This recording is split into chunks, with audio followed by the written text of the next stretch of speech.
Good morning. We're live. All right. So I'm excited to talk with you guys today and to talk with our special guest today.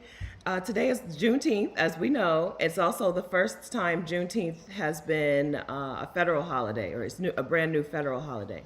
So this topic is right on time. We have the author of the book "We Out: The Blueprint," Volume One, "Ending Our Abusive Relationship with America." Author Jay Freedom. Hey. All right. Hey, Steph. Good morning. Good morning. Good morning. All right. So if you're new here, first, let me introduce myself and then we'll have Jay introduce herself. If you're new here, welcome. My name is Stephanie Perry. I'm a year round house sitter. I'm the creator of House Sitter School, and I help Black women take a sabbatical or move abroad on a budget. If that sounds good to you, make sure that you subscribe to this channel and make sure that you turn on notifications. Hit that notification bell so that you'll be notified when I post a new video or when I go live with an awesome guest. Welcome.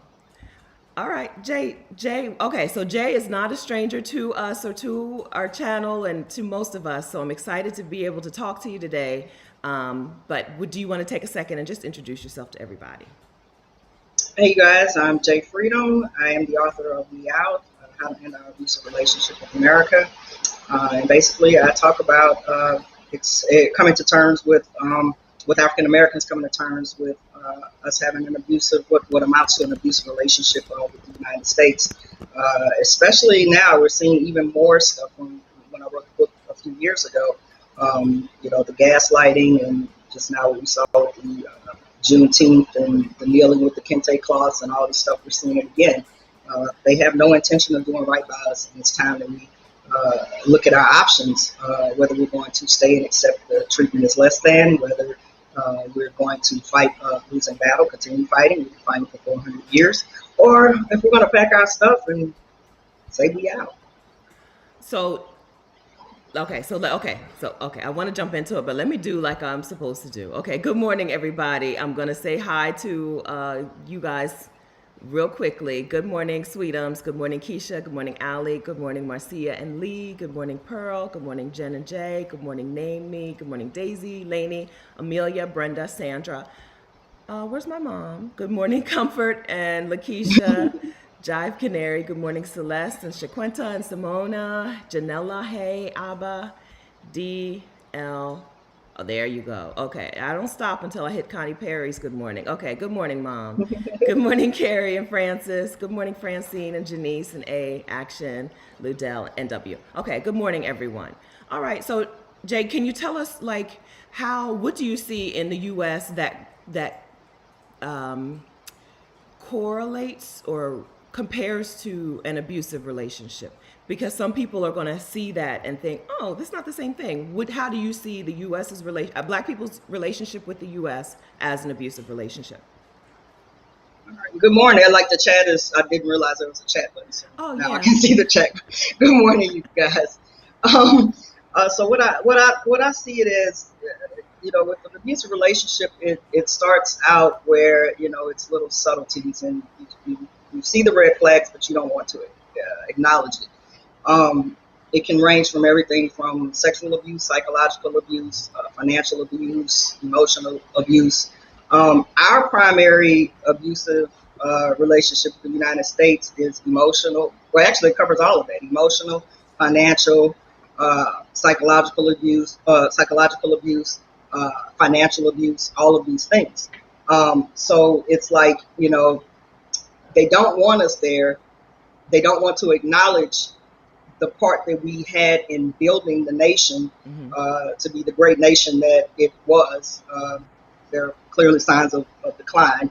But at the same time, they keep you so occupied chasing the carrot and keep throwing you some crumbs, and not making any change. Oh, I'm gonna do better. Like your abuser would say, oh, I'm gonna do better. I promise. I'm sorry, baby. I didn't mean this.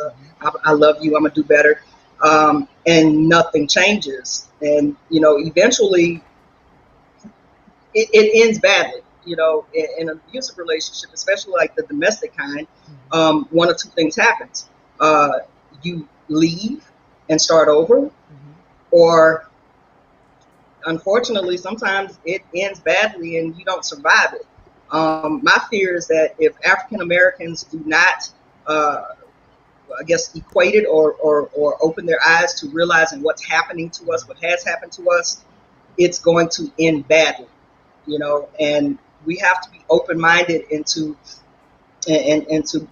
at least knowing or researching that we can go to other places and not accept the abuse that the United States gives. The United States style of racism is very unique. People say things, oh, there's racism all over the world. Yes, there is racism all over the world. But the kind of racism that we experience at home is like no other. And I want other people to be able to be free, to know what it's like to be in a place where you don't have to look over your shoulder. If the police, come up behind you, you don't have to fear for your safety.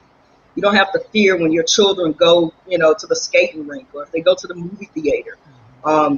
You don't have to worry about microaggressions on your job. You don't have to worry about, getting into it with somebody at the corner store, at the, 7-Eleven or, at the Walmart or, being accused of theft or just the things that are normal for us are not normal outside of the United States. And it is gaslighting.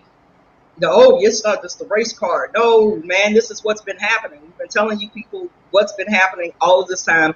Nobody listens to us. We get it on video and, oh, well, he must have done something. She must have done something in order to deserve that. And we are constantly fighting and having to defend why we did not deserve to die or why that person did not deserve to die.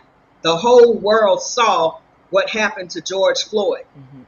The whole world saw it. And there has not been any significant reform since then. There's been other instances as well, but there has not been any significant reform. And, once that happened, everybody came out, was like, oh, we support Black Lives Matter. We stand in solidarity with the African American community, blah, blah, blah, blah, blah. Here we are a year later. No significant changes have been made systemically. Yeah. You don't see African Americans in the C-suites. You don't see them in higher positions anywhere in corporate America, like significantly. You don't see any changes in police reform. You don't see any legislative changes on the local, state, or federal level, significant legislative changes. And my personal opinion is that this Juneteenth bill is a symbolic bill. It means absolutely nothing. To me, it's an insult. That's what it is to me. Because, and I'm gonna stop before I get mad. because what is it? So you said that we're looking for freedom, and we can find freedom outside of the U.S. What would freedom look like for us here? What is the dream that we're looking for here that we're not getting? The dream is equity. I wouldn't necessarily say equality, but my vision of the dream is equity. Just give us a chance. Give us a chance. It doesn't matter what school you go to, what neighborhood you live in, what kind of car you drive, what kind of education you have, how well you speak or don't speak. You're still Black in America. And that's not going to change. And I think that, and generational trauma, and I actually talk about this in the generational trauma is real. Some doctors, some scientists went and checked the descendants of Holocaust survivors, and it shows up in their descendants living today, like some kind of like glitch on their DNA that brings the trauma down. So you can only imagine what happened to us. Our trauma is over 400 years. Their trauma was 70 years ago. Not to, negate their trauma, but if their trauma is showing up in the present day, imagine what our trauma is doing. And then every time we try to be self-sufficient, they stopped it. So the only way that I can see us having the ability to be self-sufficient is literally to break up with them and to end that abusive relationship. I don't see it happening in the United States. It's not like they're going to give us land. Look what happened to the Native Americans. They gave them land and then they pushed them further out and further out and further out. I don't think giving us land is going to do anything, but that would be great. We're still waiting on 40 acres and a mule. Imagine if that had happened, the amount of wealth, generational wealth that would have been generated Yeah. for us.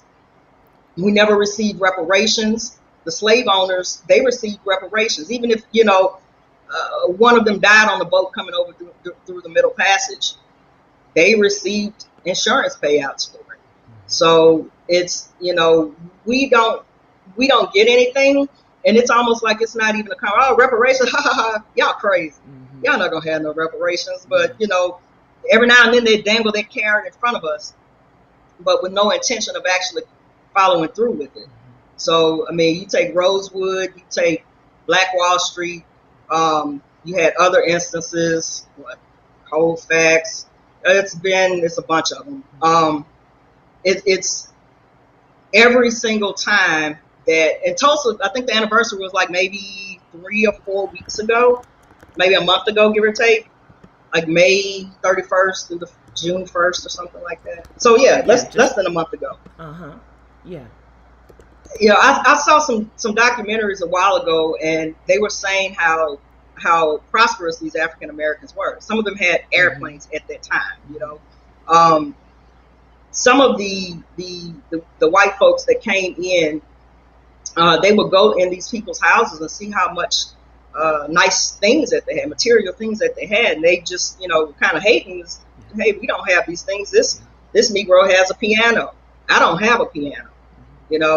And I want to say they said something about they remember the white guy, some guys rolling the piano down the street, like took the piano out of these people's houses. I'm almost willing to bet if we dug deep enough, we can probably track that piano down somewhere in somebody's family history. Yeah, so this is something that people don't really grasp, including me. It's hard to grasp what a small amount of money, right, or a small advantage 100 years ago balloons into in the future for future generations. So if you're talking about an entire town, right, who was leveled to the ground, entire town of Black prosperity that was leveled to the ground, it's hard to recognize or realize what kind of impact that has today, right? Also, if you're talking about so if say one white person steals one piano, what difference does that make to their generations? What kind of advantages does that make? So let's say you steal the piano, you sell a stolen piano for $1,000 in 1921. What does that $1,000 become in 2021? It could be a significant amount of money, right? And so if we're talking about just the physical money that was stolen from Black people, just the basic physical money, not even talking about the financial setup, right? Not talking about the way the financial system was set up for Black people not to be able to get things. But even if you're just talking about the money that's stolen from Black people, how much that money would be today.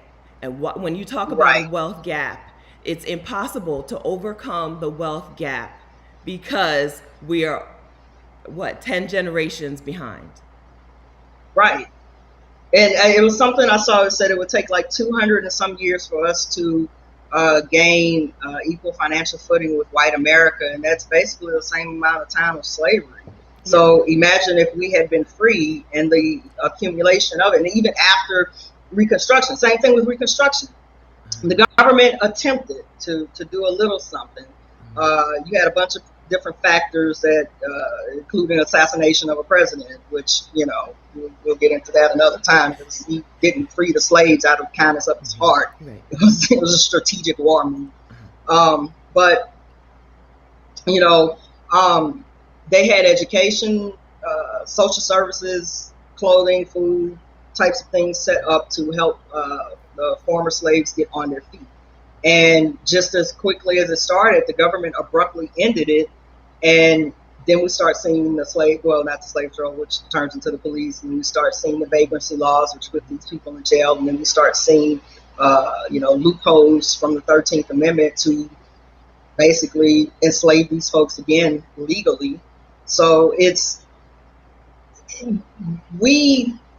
I'm at the point, I don't know about other people, but I made my peace with it.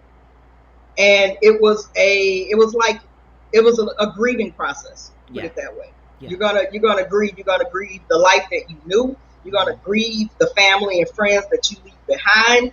But I think even more so now that with people, I guess being more self-aware and determined to break generational curses, so to speak, I think people are more open-minded to another way of life. Yes. Or so I think that's where we're going, and it's not for everybody. It's not for everybody. Everybody, can't pack up and move for whatever reason, be it family, be it financial, be it friends, be it fear. Passport, right? Everybody is not able to do that. And you can't take it personally if your family and friends aren't supportive. Yeah. I made my peace with it, and I see them for who they are. The blinders came off, and I escaped and made my way to freedom. Yes, in Mexico. Yes, so Regina says, hey Regina, I respect this conversation, but I'm so sick of it. Well, we are too. That's why we're out. So actually, I need to be clear that I am in the United States right now. I'm in a house sit in Tampa, Florida. So I'm in the U.S., but in my mind, I don't live here anymore. but Jay Freedom actually is out. Okay, she actually is out. I've linked to her book in the chat and in the description. She actually lives in Mexico now. So this idea that we're sick of this conversation, I get it, right? We're sick of it. We are fed up. We're done. We're ending the relationship. It's time for this relationship to end. I think that this is the conversation that we're having, and then we're talking about what are our options. So Jay, how did you decide on Mexico? How did you decide where to go? And tell us a little bit backstory. When did you get to Mexico? And how did you pick it? Okay. Actually, I was in the States. I've been back in Mexico 2 weeks now. I was in the States for like 5 weeks. Mm-hmm. And I was there when people were putting gasoline in plastic bags. That was crazy, yo. But it was like a reverse culture shock. It basically confirmed that I have completely removed myself from that society. Outside of close family and friends, I have nothing there. Mm-hmm. Anyway, so we looked at a few other places before we moved, my wife and I, and we decided on Mexico because of its close proximity to the United States, the higher probability of finding employment, and also the immigration. It's a lot easier here. It doesn't take as long. Also, I'm in Cancun. We're in Cancun, and there's an international airport here. So it's right here. We're like 20 minutes from the airport. When we went home a month or so ago, it was an hour and 45 minutes gate to gate. We're originally from Baton Rouge, Louisiana. So from Cancun International to New Orleans International Airport was an hour and 45 minutes. We actually got there a little early because of the winds. And so if I go directly into Baton Rouge, it's an hour and 45 minutes to Houston with an hour layover. You got to go through customs, all that stuff. And then another 45 minutes to Baton Rouge. So total time is like 4.5, 5 hours from Cancun to Baton Rouge, hour and a half, hour 45 minutes to New Orleans, and I'm home. So that's one of the big things. The flights have gotten ridiculous now, but they used to be relatively inexpensive to get back and forth. Also, Louisiana was a Spanish colony. It was also a French colony before the United States got it. So culturally, it was a lot easier to transition to Mexico. The foods and things like that, that's fine. They don't bother us. We're actually able to hook up a little Southeast Louisiana Creole with Mexican food and stuff like that.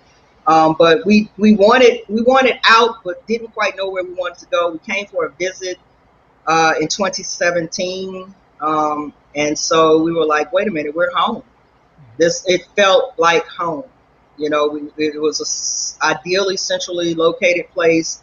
Didn't take long to get back and forth to the house. The people were friendly. And I joke, and I tell people this all the time, like, there's a lot of stray dogs in Mexico. That's one of the things culturally that you have to adjust to. But they're not like, dogs at home, or they're, angry rabid dogs you got to call animal control, right? These dogs be chilling. The dogs and cats, they're walking down the street. Right, they are happy. They are happy. And that was like one of the things we see these dogs walking. One of them had a bum leg, and it's just hobbling along just as happy as can feel. Like, even the animals are happy here. People leave out water and food for them at restaurants and just, all over the place. And it's an entirely different vibe. It's a very laid back. Well, this part where I am. Other places are more hustle and bustle, Mexico City, places like that, Monterrey. But Cancun is like a laid back, chill spot. And, it's not a vacation every day because, when people are on vacation, we live our normal lives. But it is cool. One of the perks is that, on the weekends you can go hang out at the resort or on the beach. Yes. So what about, I just see a comment here from Nick. Nick says, look at how unproblematic we are when we're abroad. Clearly, we're not the problem. Take us out of this abusive relationship and we thrive. So how do people treat you in Mexico? How do people treat you guys in Cancun? Nothing but love. Mm-hmm. Nothing but love. Other places nearby in the Yucatan, same thing, nothing but love. Mexico City, nothing but love. It's love here. Mexicans tend to mind their business. They're not all in they'll be polite and everything. They tend to mind their business, though. They're not all in your business, worried about where you're going or what you're doing, or pulling a full-blown Karen and following you around the store, that type of stuff. I can say I've only been followed in a store one time, maybe about 5-6 months ago. I don't know. But I haven't been back to that place since. Right. And we spend money there. It's just a regular spot that we go to, but it's just a pain in the butt that we got to go on the other side of town because that one is closer. But other than that, it's no problem. We don't have a problem being African American here. We don't have a problem being LGBT here. Any of those things whatsoever. Yeah, we hear that a lot, that Mexicans mind their business. I've said it, you've said it, I hear Rashida say it, Adelia says it all the time. Yeah, it is a different kind of feeling. Mexico is a country that had slavery, right? They had colonialism, right? The Spanish came in and crushed the local people, took over. Then they also had slavery in Mexico. But Mexico is just a place where there's a different mentality about other people, right? We're all humans. They don't seem to dehumanize Black people or any group of people like white people in America tend to do, right? You're on a different. They think that they're on a different tier. White supremacy, right? That's the whole concept of white supremacy, that they're on a different tier than you. Mexico does have some issues with classism, and because we're coming from America, we're assumed to be in the acceptable class. So we don't, as Black people come into Mexico, we don't get confronted with the classism directly. Right. And even if you're poor in the United States, you're still moderately wealthy in Mexico. Yes. Other places in Asia as well. Some people can live off of $500-600 a month. I always tell people, if you spend at least $1,000 on housing alone, then you would be balling in Mexico. Right. That's right. That's right. Yes. Not counting everything else. Yes. Mexico is where, so this is Jay, I got this wording from Jay. Mexico is a place where you can live the American dream, right? What you think of as the American dream. In the U.S., you can live that. You can actually attain it in Mexico. So in the U.S., we get told that here are the things that you need to be an acceptable human. And those things will run you ragged. You need a house, you need this, you need that, you need this level of education. In Mexico, you can actually achieve those things if that's what you want. And still have free time to chill on a beach at a restaurant beach with your boo, observing the dogs. Yeah. Go to the spa. Hang out. That's right. Take a little day trip. That's right. That's right. So there are quite a few ladies in the chat who are headed to Mexico. I just saw Abba. Congratulations on your retirement, Abba. Abba's just retired and is on her way to Mexico. And we have quite a few ladies who either are actively on their way to Mexico or are thinking about it, considering it. So again, Mexico has a good path to residency, temporary residency, and then permanent residency. Mexico has a good path to that. It really is the total package. This is not a sales pitch for for move to Mexico, but it Right. really, We need to get on with the Ministry of Tourism. we do. Immigration, you know. Holler at us. Yeah, but Holla. it really is the total package. So can I ask you, when you said that there's a cycle. So in your book, in Jay's book, which is called We Out, which I've linked to again in the chat and in the description of this video, if you click to the description.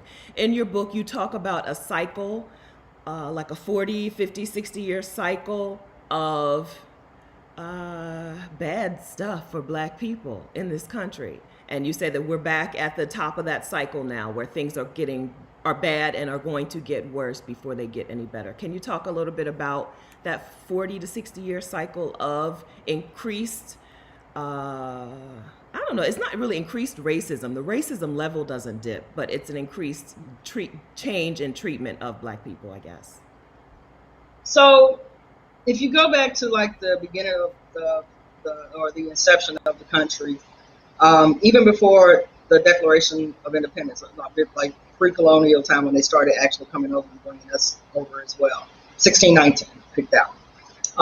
Basically, if you take a timeline and push it out maybe 50, 60 years, things flare up. The last major like social upheaval event was the civil rights movement of the 1960s. The thing that frightened me the most was when it looked like Trump was going to get elected. I was like, I saw that happen like the summer before it actually happened. I was like, oh no, they're framing it. This is what's getting ready to happen. Let me start getting myself together. But I knew that would usher in basically what is a Jim Crow 2.0. Another thing that frightened me was that the Civil Rights Act was never like solidified in the Constitution, so it comes up every 25 years. Mm-hmm. And if the conditions were right, it could possibly not get passed. So the next time it's up for renewal, I want to say it got re-signed in like 2016. So 2016 plus 25 is what 2030 something. It's maybe like 10 years, it's about 12, 15 years out. What if another Trump and another Trump Congress comes back? They're already doing things to erode voting rights in the United States. Everything from the voter ID laws to, telling you can't have people bring water to people who are outside voting. They're making it harder to vote. They're making it longer to vote. The people who need the vote the most are the ones who can't afford to take off from work. Right. These are the folks who have the kind of jobs that don't give them a paid holiday to go stand in line all day and, and wait to vote in the hot sun and the rain and, different various elements. It could be freezing cold. And we're in the middle of a pandemic. So we have to take that into account and read the tea leaves and see what's happening. Everything from closing. We saw with the mail-in votes. They stopped it where you can only put it in one ballot box and, somewhere on the other side of the county. I want to say that was Harris County in Texas, outside of Houston or somewhere. But it's little things like that amount to the big things that cause us problems, and we're not able to get our voices heard. When Stacey Abrams lost that election, that fired something up inside of her, and she did everything. You saw what they tried to do even after she did her part to try to make sure that people got out and voted. Now they moved the goalposts further and further back, and this is what they're going to keep doing. if the wrong group of legislators get into Congress with the wrong president in, the next 15 years, we're in even more trouble. Who know, I'm not saying that they'll rescind the 13th Amendment, but it's like, it's almost like they want us back picking cotton again. Yeah, because you say in your book it's always been money, right? So racism Right. is not its own thing. Racism is a tool to A get tool money. of capitalism. Yeah, A tool of capitalism, American style capitalism to be exact. yeah. That's exactly what it is. And the thing about it is that they can't run the country without us. They can't run it without African Americans. And now you have other minority groups that are doing the things that even African Americans won't do now to earn a living, right? And if African Americans alone removed ourselves from the equation, or enough of us did, the economic consequences of that would be enough to wake them up and shake them enough for them to stop giving us little symbolic gestures and actually do something. During the Great Migration, 1 million of us left the South voluntarily. We went to places west, went to the Northeast Chicago. corridor, we went to Midwest, right? So once that happened, they were going up north to recruit African Americans to come back down south because there was a labor shortage. Yeah. They're like, oh, we're going to do better by you, blah, blah, blah. But, none of this stuff happens. And so imagine if we did that now with the buying power that we have. I want to say it's like $4.6 trillion or something. I don't remember the exact number. It may have changed since the last time I saw it. But imagine that. Imagine if we only removed a third of that, a quarter of that economic impact. Right. Sorry. I'm sorry. Go ahead. Oh, no, go ahead. Okay, I'm sorry. Rice Christie gave you a super chat. So I don't know if you know how super chat works. Super chat on YouTube, when you're live, people can just give you cash. So Rice Christie has given you $9.99. Thank you, Rice Christie, for the super chat. Gracias. They say, tired of the gaslighting. No idea how to break up with America. Glad I finally found y'all. So I know I'm not alone in these feelings. You're not alone. It's a movement, okay? There's a whole movement. And then Gracias, Rice Christie. And then Christina Riordan says, thank you for opening my mind to the possibilities. I have now started making my exit plan. Good. We'll be breaking up with the U.S. by next July. Wonderful, Christina. If you want to tell us where you're going, tell us. If you want to keep it a secret, that's okay. That's okay too. It's fine. Yes. All summer long, guests are coming on here on this channel, and we're just going to give them some cash to thank them for their time, their work, for sharing, for teaching, for giving to us. All right. Yeah, so thanks so much. Yes, thanks, guys. All right, so we're looking at our current situation where as you said, the goalpost keeps moving. We keep getting told, okay, so you can have this. We're not going to give you the thing that we're actually that we owe you, but right. We'll give you like, here's some crumbs, or here's some, here's a shiny thing. Well, it's not really crumbs. Here's a shiny thing, because crumbs, you can put crumbs together, and right, crumbs make a meal. Shiny things are just shiny. They don't help you at all. Right. So we keep seeing that this is happening. Do you think that there is a chance that the younger generation is going to change? I'm not talking about black. I don't think black people are going to be the ones to make. We can't change things. It has to be the people in power. It has to be the white people. Is there a chance that these younger white kids are going to be better suited to make a significant change in the U.S.? I'm asking that because we've seen restaurant workers are changing the restaurant industry right before our eyes. They're like, oh no, I'm not going back to work. Pay me $16 an hour, or I would rather not work.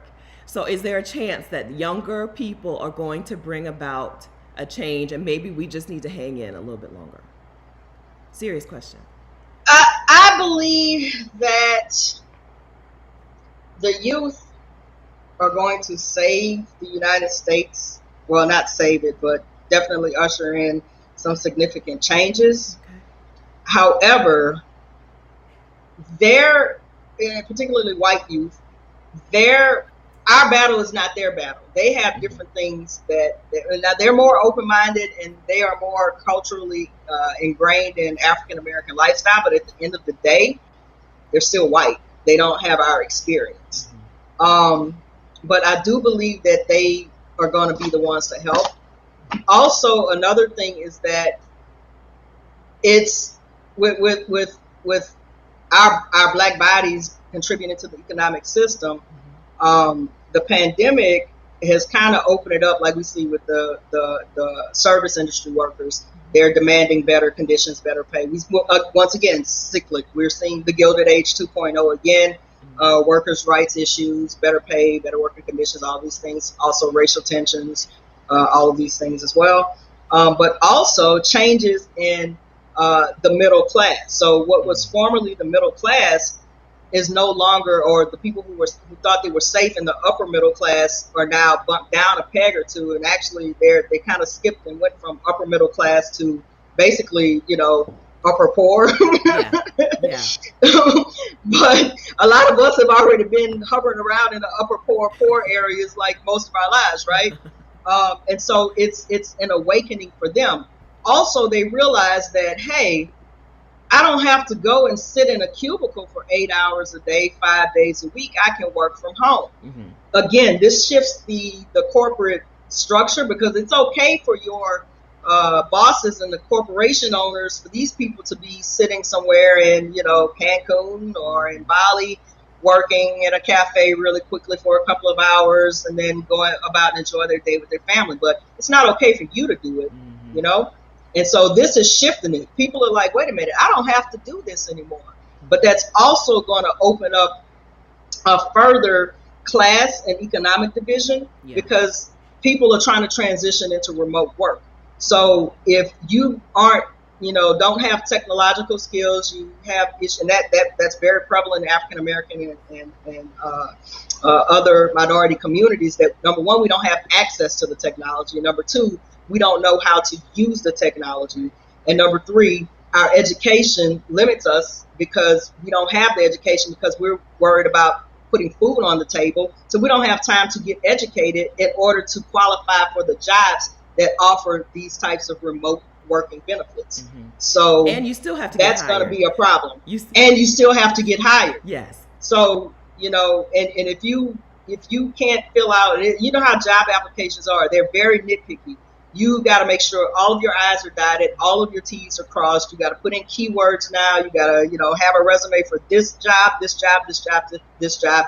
And if you don't understand that process and don't have those types of technical skills to do so, it's going to be very difficult for you to transition to a lifestyle or a remote position that will give you the lifestyle to basically work from home, from anywhere. And I see that being a big issue moving forward as we go into this new technological revolution. Okay, yeah. So Waffle Cat Studio says, hey girl, hi. Says white kids seem more focused on gender, and economics seem a far second. Okay. I don't think racial equality will ever rank as their most pressing issue for non-people of color. Right. I don't see that being their issue. Right. That's right. So if it's not, if they're benefiting, it's really hard for them to fight against a system that they're just benefiting from. It's just, And that's the problem, is that people don't want to be uncomfortable. They're not going to rock their own boat to help you out. I mean, if the world, it would be great if we had a whole bunch of John Brown types of dudes, right? Types of John Brown guys and girls that were really serious about some stuff and were willing to die for the cause. But nobody's going to shake up their own status quo in order to help you. And that's another thing with a lot of African Americans as well, is that we're comfortable. We don't want to lose what we have by speaking out or being vocal or, physically going out to these places. I'm so over the marching and protesting thing. It's ineffective. It's an antiquated method. The only thing that these folks understand is economics. And I coined the phrase intellectual radical, where you use your mind and not your body. You use your mind to outsmart them, beat them at their own game, especially dealing with economics. Debbie, thanks for the super chat. Debbie says, thanks for dropping the needed knowledge. And thank you. I'm sorry, I lost it. Thank you, Larissa, for the super chat. Larissa says, thank you, Larissa Puri. Thank you for sharing the knowledge and the love. And Daisy also left a super chat. Thanks, friends, for that. We appreciate that. We believe here in paying Black women for their time and for their help. If you feel, Thank you. Yeah, if you're getting some info, we're gonna pass that. We're gonna pass that on. Okay, so let's talk a little bit. I see a good comment that I scrolled past. Can we get a comment, or can we talk about, so you say that if a significant number of us do leave the United States, there will be a significant economic impact on the U.S. But what about the economic impact on the new countries that we're going to? Right. Lots of us going to Mexico, lots of us going to Ghana, lots of us going to like Portugal and parts of Europe. Well, the thing about it is that, like, when you physically remove yourself, now you may still have business in the United States. We still have business in the United States. You know, we still have to do things. We still have to pay taxes, file our taxes, all of that stuff. We play the game. But the majority of our money is spent in Mexico, contributing to the local economy.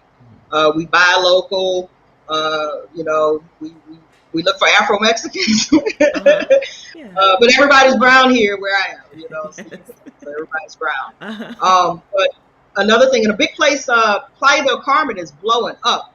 Tulum is blowing up, but a lot of the Black-owned businesses are starting to pop up in Playa del Carmen. It's literally like a Black Wall Street that's growing and developing there. You have people who do things for parties. You have restaurants. You have lavanderias, the laundry places, and you know it's growing. It's growing. Like, not just people working remotely, but people actually having businesses there and are, you know, on the up and up and contributing to the local economy, hiring locals, that type of thing. So, you know, they say if you build it, they will come. And, you know, I don't know if Mexico is going to be the new Black Wall Street at the Yucatan or whatever, but I saw some stuff in Colombia as well. There's Black folks living and thriving out there. They have businesses, restaurants and bars and clubs and, you know, things of that nature, coffee shops. I want to say there's an African American with a coffee shop in Playa del Carmen, but I don't remember exactly. So many things that are popping up, like literally happening. This is how all happened, like in the past year or so. So it's coming. And again, we're pulling that money out of the economic system in the United States. So if not all of it, the bulk of it, you only deal with what you have to deal with at home. And then you're contributing to the local economy, and you're spending and generating your money in Mexico. So it's possible. It's possible. Michelle Wedderburn. She has a hyphenated last name, but Michelle Wedderburn, who may be here, she runs a Facebook group called Black Owned Mexico, where you can find Black-owned businesses in Mexico. Yes, that's another one. I'm in that group. Okay, I'm in that group. Good. Michelle, yes. Yeah, Michelle is in San Miguel de Allende, Mexico, another super popular place for Americans coming down. Yeah, so she has a Facebook group called Black Owned Mexico, where you can find Black-owned businesses. And I did see, I think, a coffee shop or a bakery or something recently opened in the area, the Yucatan area somewhere. Yeah, that's a good resource if you want to check those things out. But how long before we start to see backlash from Mexico, from that state, the state that so many of us are going to? How long before we start to see backlash and people saying, ugh, why are y'all here? I don't see Mexico saying it exactly to us, but I do see other elements, you know, having an issue. Because, of course, when you make money, you draw attention. And, you know, another thing you have to think about is that things don't operate the same way here as they operate at home. So you have to be aware of that. And you basically need to play diplomat in order to be able to, you know, thrive, you know. But another thing, too, is that once they get to know you, your family. Mm-hmm. And so that changes the dynamic of your relationship with them. How do we make sure that we don't turn into the next colonizers? I guess we don't have the ability to like be colonized, but how do we keep from turning into like gentrifiers? We do have the potential to be gentrifiers. I think most of us we come from a place of knowing what it's like to be marginalized. So we make a conscious effort not to do so. But still, the culture and our mindset are two different, are two different things in different locations. So as long as you come with an open mind and a conscious effort not to become a colonizer, not to become a gentrifier, then you should be okay. A big thing with that is also taking the time to learn the language. Right. Right. Please, thank you, I'm sorry. Learn those things. I'm constantly apologizing for stuff I did and didn't do. My Spanish has gotten a lot better, but I still have times where I'm, I was asking somebody about some bed sheets and I said Samana. And I was like, I know the word, but the word for bed sheets is Savannah, not Samana. Samana is weak, and Savannah is bed sheets. I was like, He was like, Savannah? I was like, sí, lo siento. That takes you. He just laughed, It takes you very far. He just laughed. I'm sorry. Yeah, it takes you far. In Mexico, a lot of you can get by with just speaking English in Mexico. In a lot of parts of Mexico, especially parts that have a lot of tourism or that have a lot of like retirees from the U.S. and Canada. But it takes you so far to speak the language. It shows, hey, I'm here to contribute. I'm here to be a part of to be a part of the community and not to stand apart and just take advantage of the fact that I can get an apartment for $350 for the month. It takes you very far. Learning some Spanish, communicating with people, opening up your circle, and not just having a circle of expats, but having friends who are local people takes you very far in being seen as, because like the gringo, like all of us are called gringos, right? Gringos, yeah. It can take you out of that gringo category. And that's another thing too. Like, I don't ever assume that they speak English. Cancun has a higher percentage of English speakers or partial English speakers, but I always start off speaking Spanish. If they want to speak English, then they can. But I don't ever assume, and that's another part of, the mindset and them, I guess seeing you as not as a regular gringo, but somebody that's on their side, and they're more willing to help you. You know what I mean? Yes, I had a friend, well, not a friend, a guy that I work with. I worked at that school for almost a year and did not know he spoke English. Because I would just always just speak broken Spanish to him, or I'd use the translator and, ask him. So one day I was dealing with something that was extremely complicated, and I just could not get what I needed to say correctly in Spanish.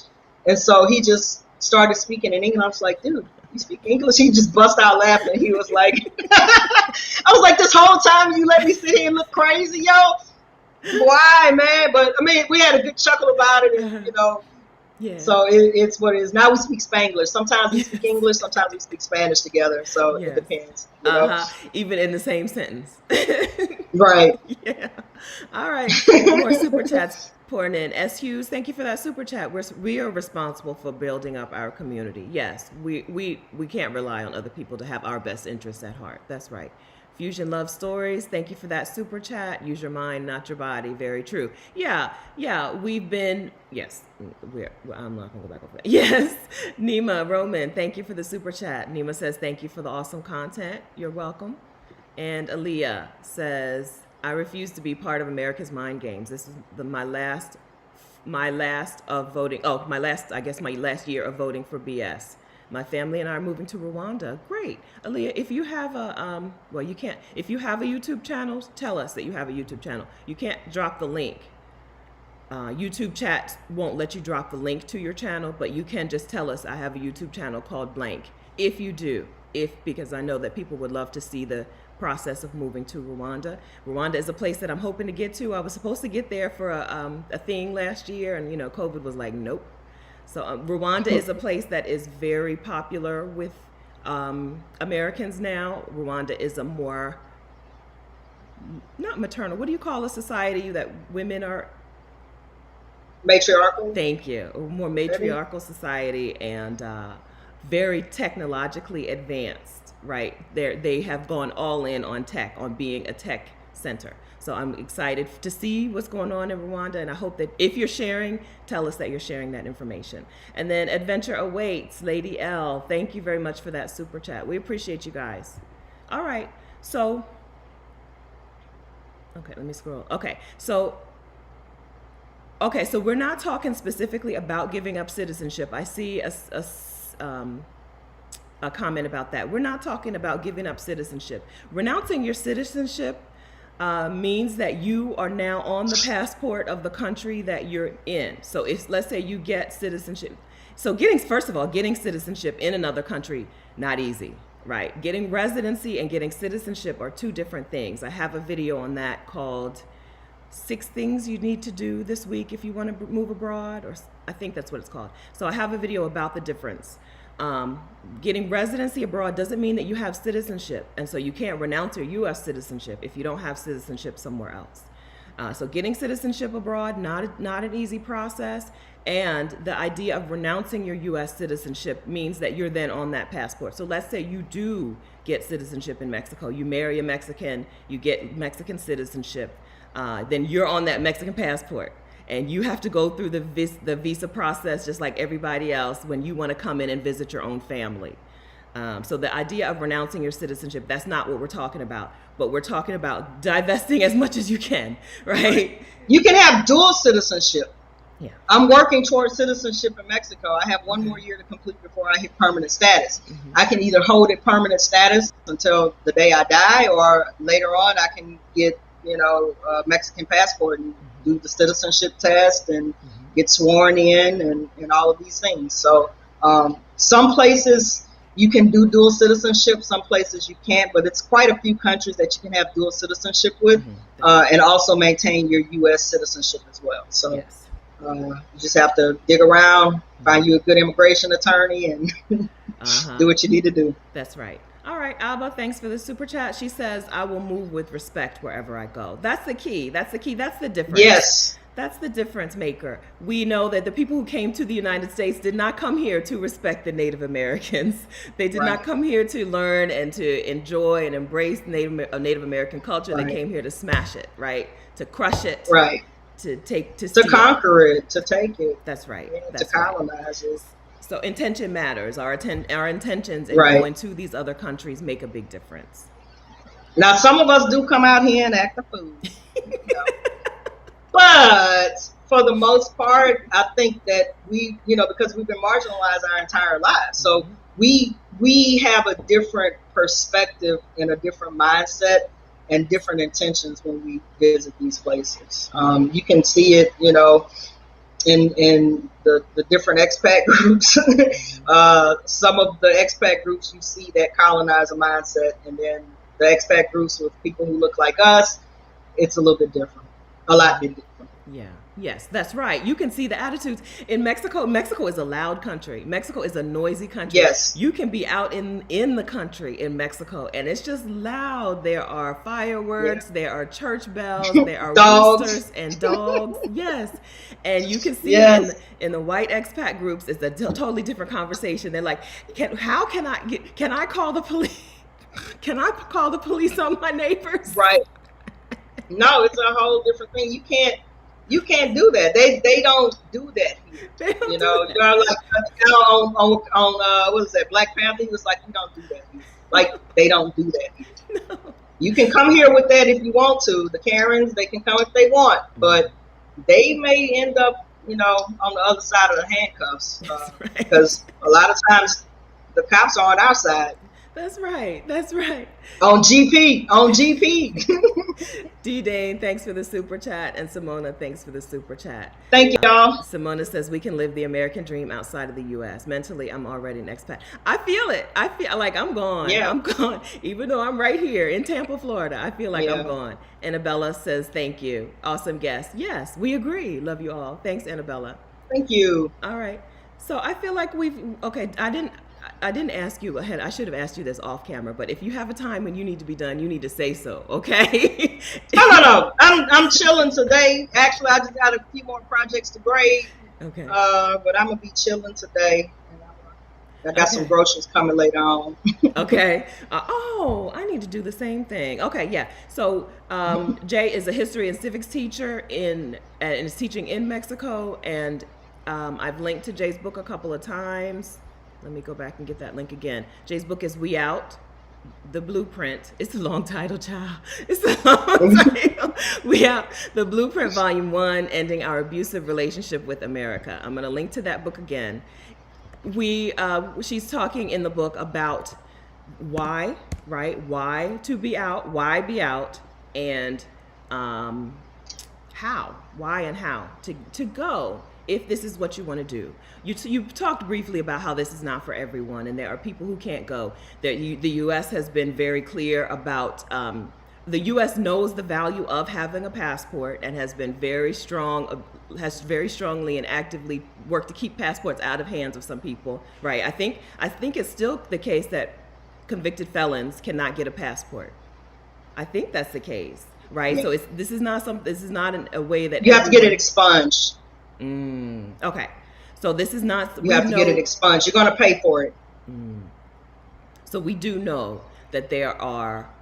This is not something that everyone can do, right? We're not holding this up as like, just leave the country tomorrow, okay? But we're saying we have done it. Well, she has done it.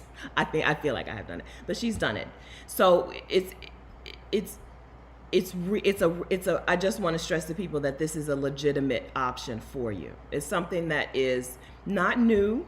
We all know Josephine Baker, James Baldwin, we all know Black people who left, or about Black people who left the United States to live their dream, honey, right? Who left the United States to thrive. This is not a new concept, but do you think, I don't know if anybody's looked at the numbers, but do you think that we are actually in a period of exodus, or does it just seem that way because all my friends are leaving? You know what I mean? I think right now we're in a period of awakening. Okay. I think the first wave has started. Okay. I think the pandemic has expedited a lot of stuff because now people literally had a year to sit down and think and become one with themselves and reevaluate their life, their goals, and what they wanted to do. And they realized that, hey, I don't want to like work until I die. I want to have a decent life and I want to be able to do what I want to do. And so this is shifting the paradigm of thinking. And so as the next group is preparing for their exodus, and because exodus, like migrations always occur in waves. Mm-hmm. There's always at least 3 waves of migration. There's like the pre-migration, the people who had enough and left before. And that's, you can see that whenever there's like political or social upheaval, disturbances in different cultures around the world. Then you see the group that leaves in the midst of it. And then you see the group that leaves toward the end, the ones that are left over that survived the massive upheaval event. Those are the ones who leave on the back end. Okay.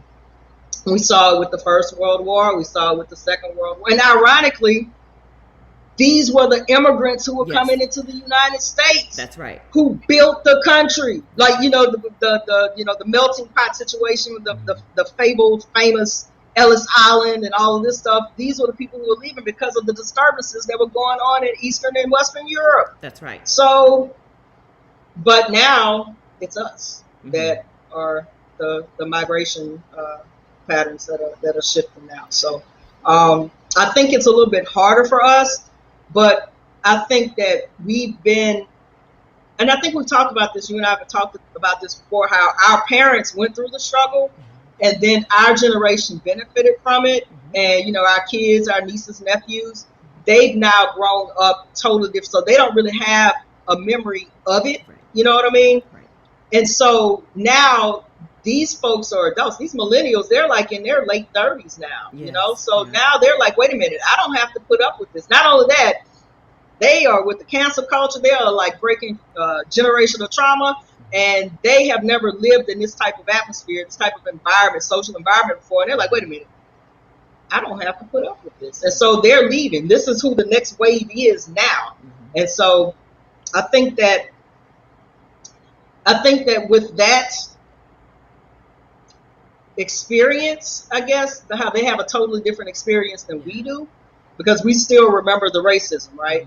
I think that that's part of it that's fueling the next wave of black exodus. Okay, yeah, I learned it from the millennials, right? Like, Right, I didn't know that you could leave the country on a budget until some millennials right, told me, "Oh, you can leave. You can live on $1,200 a month in a lot of places." right. Yeah, yeah. So, where do you think we fall? Like, where would you classify you? Like, you and your wife, do you consider yourselves the early wave, the middle Yeah, we're wave? early wave. Okay, I think so. We're early wave. When I saw Trump was gonna win, like in June 2016, I was like, wait a minute, this dude's gonna win. We need to start thinking about what we're gonna do if if it goes down. The final straw was him throwing paper towels at the people in Puerto Puerto Rico. Rico. That was it for me. I was like, I've had enough. I gotta go. I can't do this. And then as we progress further along through the 4 years, it's like, oh my God. And it was crazy sitting in Mexico, watching all of this unfold. Not only did you have racial issues, you also are seeing the I wouldn't say the failed state of the United States, but you are seeing the democracy, or you're seeing the republic break down. That to me, as a historian, was the closest that I could see it coming to having collapsed since the War of 1812. When I look back on it, or maybe the Civil War, because even the nation wasn't.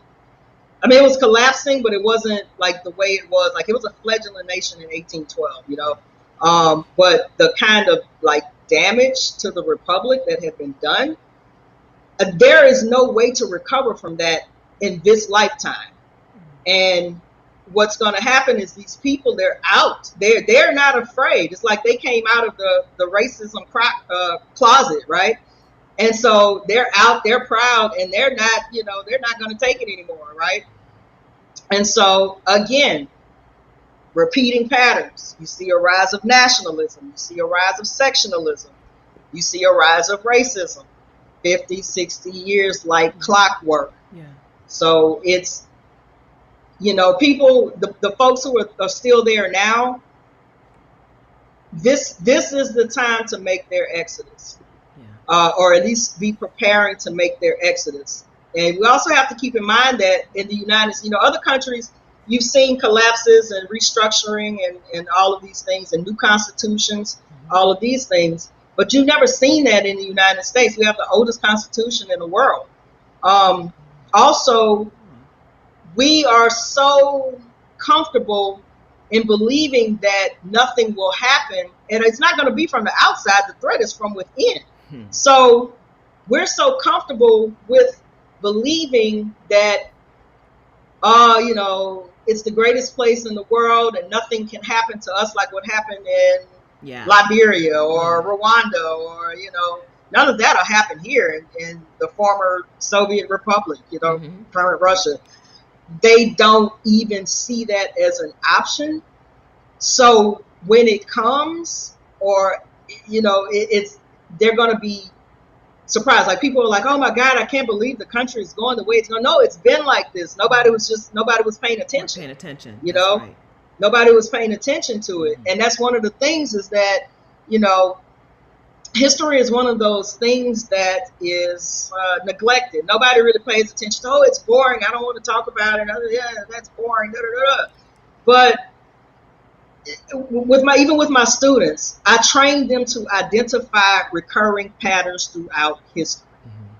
And so they can make a decision, or they can make a prediction about what they see, and they can move accordingly and plan accordingly, without me breaking everything down to them of what it really is, but give them just enough for them to be inquisitive enough to research it and see that This is just what it is. And the only way that it's going to change is, one, is if we learn history.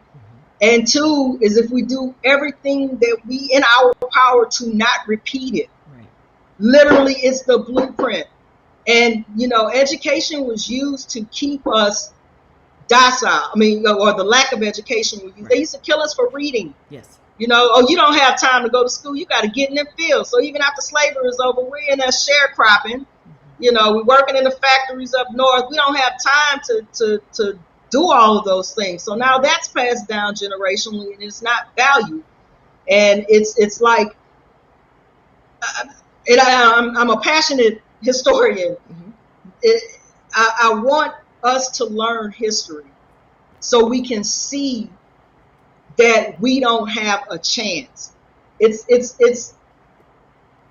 something that, and I'm not saying, if you're an optimistic person, shout out to you. I'm normally an optimistic person. I try to stay positive, but I see the writing on the wall historically. And if I want peace in this lifetime, I knew I needed to get out. Mm-hmm. If that makes sense. It does. You talked about how the people who came here, the white people who came here after or before, during, and after World War II, right? Some who were Nazis, right, evading persecution, right? They came here, and now their children and their grandchildren are the ones who are in charge. They came here to evade or to get away from what was happening there, and now are repeating. Right. They're projecting onto us. Yeah. They're projecting onto Mexicans. But it's Mexicans, but they're projecting onto the Mexicans. The trip part is, it's not the Mexicans, it's the people from Central America and South America who are coming to the United States through Mexico. Once again, knowing your geography. And so in their minds, they're all Mexican, but the United States has been destabilizing in these countries and overthrowing these governments for the past 40, 50, 60 years. That's right. So what do you think the end result is going to be? I get that comment a lot. If Mexico is so great, why are so many Mexicans coming here? I'm like, are they? Show me the numbers, right? Are these people Mexican people, or are they people who have walked through Mexico to get to the United States from Guatemala, from countries from Honduras, from countries that the United States has been messing with financially and politically for a long time? Are Mexican people coming here? I'm not saying they're not, right? But show me the they're numbers. Coming. Show me the numbers. But it's not what they, it's like they do a catch-all, thinking that it's Mexicans, but it's not. Yeah, because Mexico. What I know, so the Mexican people that I have met in Mexico who have come to the U.S., make some money, and then take it back to Mexico because they want to live well on that money. They don't want to have to keep the hustle culture, the hustle and grind up in the United States. They make the money, they take the money back to Mexico, live their dreams, live their Mexico dreams in Mexico. Right. Yeah. All right. So. I feel like we've done a great job of covering this. Do you feel like there's something that we haven't gotten to that you want to get to before we bring this to a close? We've talked about how history seems to be repeating itself. We've talked about the option of looking out. We talked about why you chose Mexico and what some people would need to look for in their country. Jay chose Mexico because it's an easy to get back and forth to her home in Louisiana, to her family in Louisiana, and because it's, of course, economically beneficial and beautiful and good people and good food, all the good stuff. So we talked about how she and her wife chose Mexico. We've also talked about the losing proposition of staying in the U.S. So, okay, one more question. So people say, but we built this country. We can't leave, or we will be leaving behind our inheritance, our whatever people would call it. We built this, we deserve, right? We deserve to get our just due here in this country. That is why we should not leave. What do you think about that argument? Fair enough. Yes, we built a country. Yes, we deserve our just due. But realistically speaking, it's probably not going to happen, and you need to think about other options. Just, like really think about other options. Another way to look at it is everybody has at least one friend who was married to someone and miserable. Mm-hmm. Okay? Yeah. Look how that person thrived after they left them. Mm-hmm. Think about it in that aspect. Mm-hmm. You're going to be that friend that's thriving after you leave him, the United States. I love it. Like in the movie with the poet, the movie about poetry from the 90s, the couple, Darius, Love Jones. Okay. Love Jones. In Love Jones. Look, I was trying to say, I was singing the song in my head. I was like, Love Jones. And she was breaking up with her boyfriend, Marvin. And he said, how can you leave me after all these years? She's like, Marvin, all we have is all these years, right? Right. That's it. A time commitment does not equal a good situation. Just because we have a time commitment in a place, a job, a country, a relationship, does not mean that place ain't toxic. It doesn't mean you don't have to go. You're not going to heal. This is another thing you say in your book. You're not going to heal from a toxic situation while you're still in the toxic situation. You can't. We talked about the physical DNA changes of Holocaust survivors' children and grandchildren. The study was on children and grandchildren of Holocaust survivors. Their DNA was changed. There are diseases that they are much, much, much more susceptible to. Mental illnesses that they are much more susceptible to. DNA trauma becomes manifested, I guess, in your DNA. Right. So how much more do you want to subject yourself to? That's the real question, I think. How much more do you at what point is enough? Like, at what point are you going to say enough and, start squirreling away your little money out of his account and putting it on the side, so when Mad Day comes, you can go ahead and free yourself. Yeah. Yes. All right. So we got some people who talk a lot about the money of leaving. So we've said again, we know that we're not here to say, oh, just go. Everybody just go. We're saying that you can do it and you can work towards it. We have a lot of people right here in the chat who have videos about this. Adelia, Picky Girl Travels the World. She says, I'm that friend. Yeah, Picky Girl Travels the World has lots of content on how to get your money right to go. Rashida, who is Sheeta's on the Loose, has lots of content. I'm gonna scroll a lot because I want you to see how they're spelling their channel names. Because when I link to Rashida's thing, sometimes I link to it wrong. Sometimes I leave the S out, and I did that with Adelia too. So so if you're looking for information on how to afford it, right, how to get your money right so you can go, that information is here on the internets. Okay, so we're not just talking about the why go. We're talking about how. Me on this channel, I have a video called Breaking Up with the United States. I think 8 things you need to break up with the U.S. Watch some info and get really informed on how possible and how realistic it is. Do you want to, I didn't ask you this, but can you give us an idea on like what percentage different, let's see, what money percentage, what financially, how much less are you spending in Mexico or living on in Mexico compared to Louisiana? Is that too much to calculate in a few seconds? No, see, our bills are less than $1,000. For two of you? So, for 2 of us, our bills are less than $1,000. We eat out regularly, and we buy a lot of groceries every week too, because we cook. We're from Louisiana. We like to cook. Yes. So ain't nobody gonna do it right like us, What did y'all bring back from Louisiana? What did y'all bring back? Oh, girl, some of this, some of that.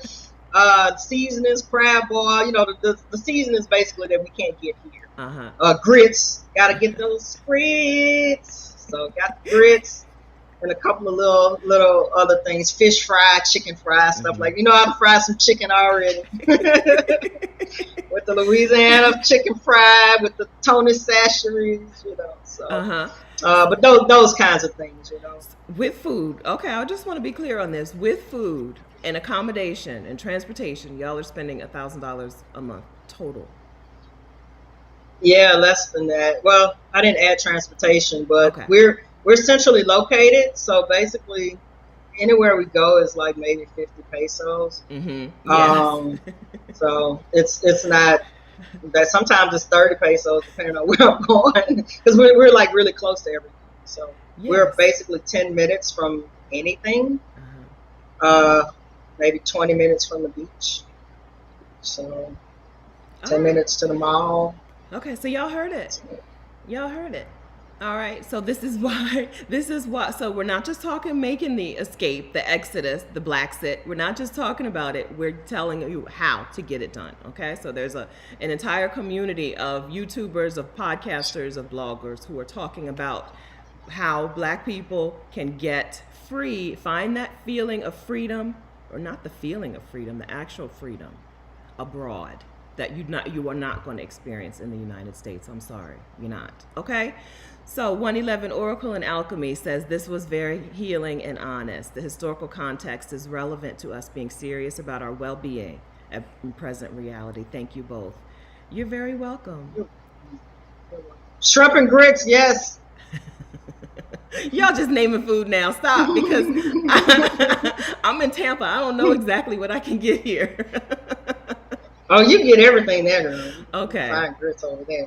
I mean, Somebody had a comment, like, I don't see the same thing you see on the chat, No. but somebody, I can't scroll back, but somebody, I think it was somebody named so-and-so, Okay. They had asked a question about something about the critical race theory and Juneteenth or something to that effect. I can't scroll it. I found it. Okay. How does Jay What's it Freedom say? feel? How does Jay Freedom feel about the states that are banning teachers from discussing slavery and African American history in school? So in the States, that's always been a touchy thing, but your duty as an African American educator is to drop that knowledge on your babies so they know, you know.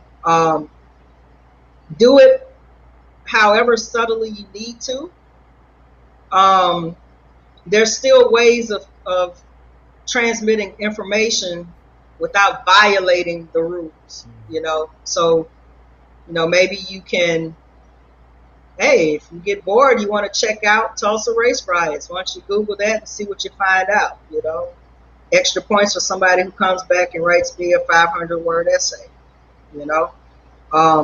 That way, if another thing is that knowledge, you have to kind of want it, and sometimes people aren't ready for it. Yeah. So you also have to keep that in mind.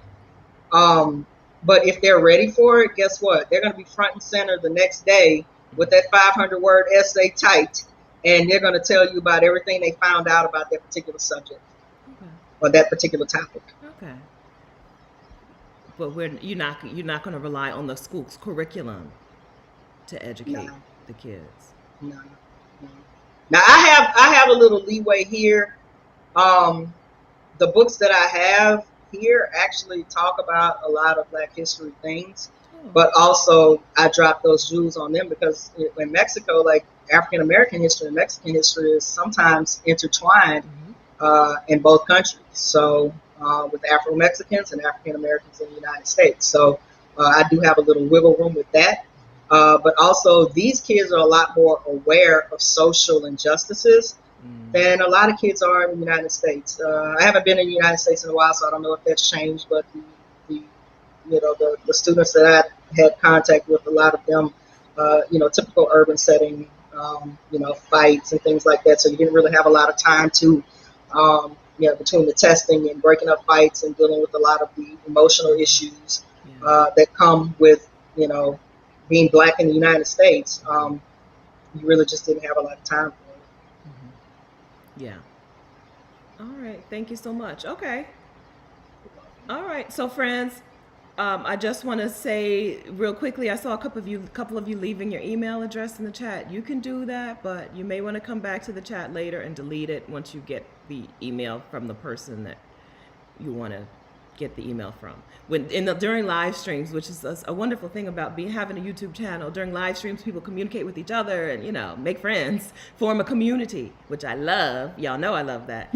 But be careful leaving your email in the chat. I do it. There's weirdos. But there's weirdos. There's Yeah. weirdos, okay? Especially in a video with this type of title, okay? So you Right. may, if you want to delete it now, delete it now. If not, then the video will be, it processes and the chat goes away and then it comes back late today. And so you may want to come back and remove your email address. When you, anytime you put a title, something like this, Yeah. the weirdos come, okay? All right. I'm gonna make you laugh, girl. So I was at the airport in Nashville. Took a little side trip to Nashville to visit a relative, and my passport wouldn't work on the kiosk. I was like, "Oh snap! They done finally caught up with me." All the stuff I be talking, I was like, "They can't hold me here." But my alias has failed me. the lady got she took the passports and she went and did whatever she needed to do to scan them. So we got out. But I was like, I for the first time I got a little nervous. I was like, they getting ready to take me in the back room and interrogate me and holding your book in your face. Yeah. That's what I said in the preface. That's what I said. I've made peace with the consequences of what I have written. Mm-hmm. You know. Yes. I ain't scared no more. Mm-hmm. And there's more to come. Okay, so get Jay's book. There's more to come. If anything new pops up, she will give information on how to get that, right? If there's a new book, if there's a new talk, if there's a new something coming up, because this book was written before Trump was elected. I think volume 2, I'll be really interested to see what volume 2 is talking. So this is the Amazon link to get her book, which is We Out, The Blueprint, Volume 1, Ending Our Abusive Relationship with America by Jay Freedom. And I'm sorry, I put the slash instead of a period after the J. But y'all know, y'all can read it. And this way you'll have her book, and then you'll be able to, I'll give you updates. I'll give you updates when it's time for Volume 2. Volume 2 is coming, but y'all, this teaching in the COVID pandemic, it has exhausted me. Some of my educators, y'all know, it's coming. I just got to find the time to do it. I literally don't have the time to do it. Yeah. So it's coming. Be patient, y'all. It's coming. And I appreciate you guys. I've had people reach out to me as well. Yeah. Yeah. And I want to say, she starts off the book by saying, share it. Okay. Take this information, use this information, and share the information. Pass it along. Share it along. Yes. All right. Thank you so much, friends. Okay. So again, one more time, I'm going to tell you, Super Chat is going to Jay today. If it's your last chance to get it in, or you can Cash App me the Super Chat money. My Cash App is sperry302. YouTube takes fees. Cash App does not take fees, and I'll pass it along. If you Cash App it, just say something about Vacarians or live stream or J Freedom. I gave you a lot. Just say J Freedom, and I'll send it on to her. All right, and then we are. Thank you, guys. Yes. Okay. So Juneteenth. So we're still celebrating Juneteenth. We're not upset with Juneteenth. We're just not going to be pacified by it becoming a federal holiday. Juneteenth has been Juneteenth. Right. It's been Juneteenth, and being from Louisiana, and granted, a lot of African Americans did not know about it until it, came into the mainstream media. But in the South, we knew about it. And in our proximity to Texas. So we have relatives there and that type of thing. So we knew about it, but it's nothing more than a symbolic gesture. It's another shiny distraction. They're throwing Juneteenth at us. Meanwhile, they're eroding voting rights laws. Yep. Meanwhile, they're trying to overturn Obamacare.